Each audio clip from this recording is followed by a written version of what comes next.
So today we will discuss about 8086 microprocessor. This is the brief history of microprocessor and we have discussed in last lecture. Now next, we are classifying the microprocessor in terms of the generation. So the first generation microprocessor are of 16 pin or 40 pins. And basically these are the 4-bit or 4-bit, 8-bit or 16-bit processor and based on PMOS technology. And the next one is second generation microprocessor, which includes Intel 8085 processor. And this is the 8-bit processor consists of 40 pins.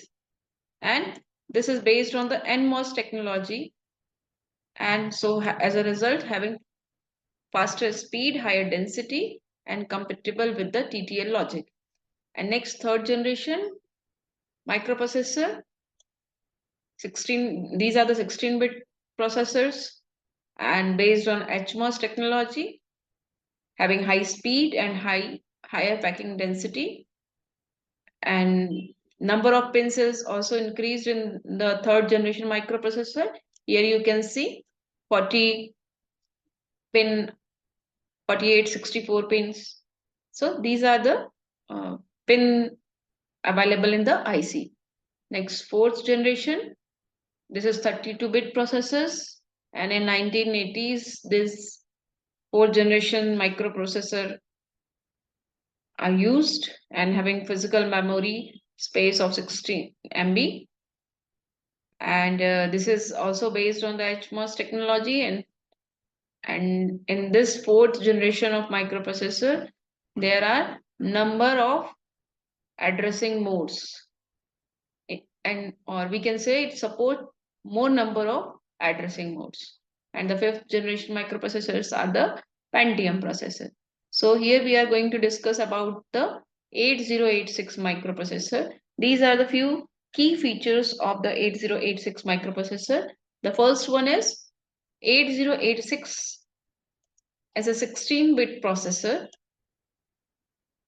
released by Intel in the year of 1978.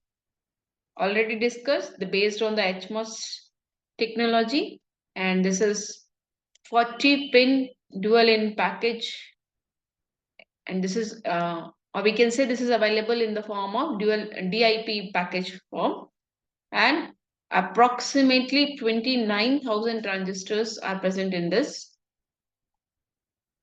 and there are 20-bit address lines, and with this microprocessor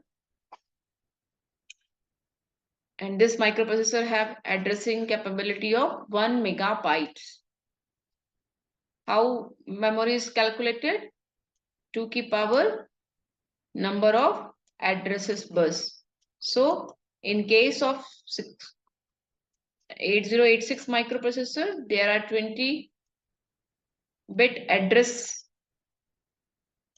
There are 20 address lines. So 2 keep power 20, and this give rise to 1 megabyte of memory space.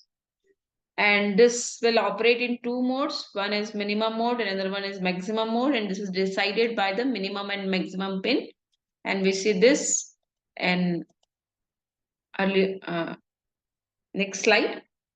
So first of all, before going to any discussion, we must have basic understanding of the number of pins available in the 8086 microprocessor IC. So here in left hand side, you can see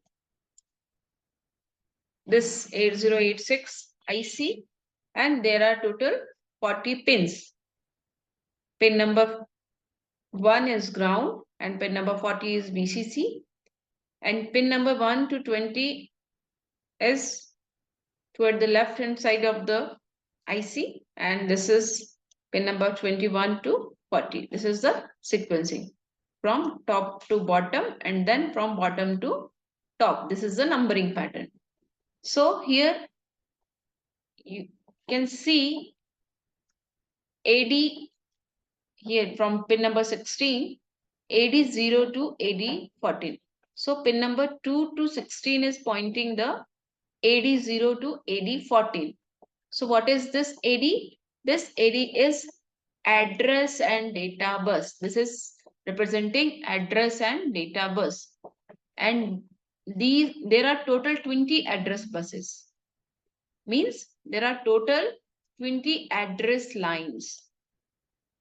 There are total 20 address lines from pin number 20 to 16, and then from here pin number 39 to pin number 35.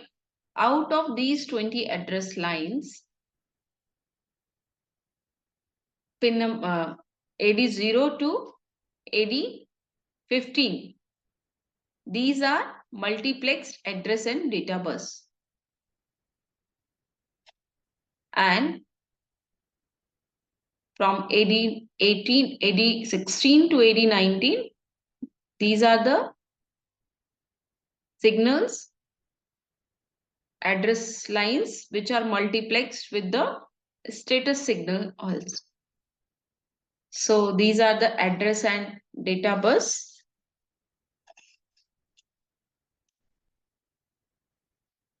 So when address is transmitted, we write like this A0, A1, A2, A3.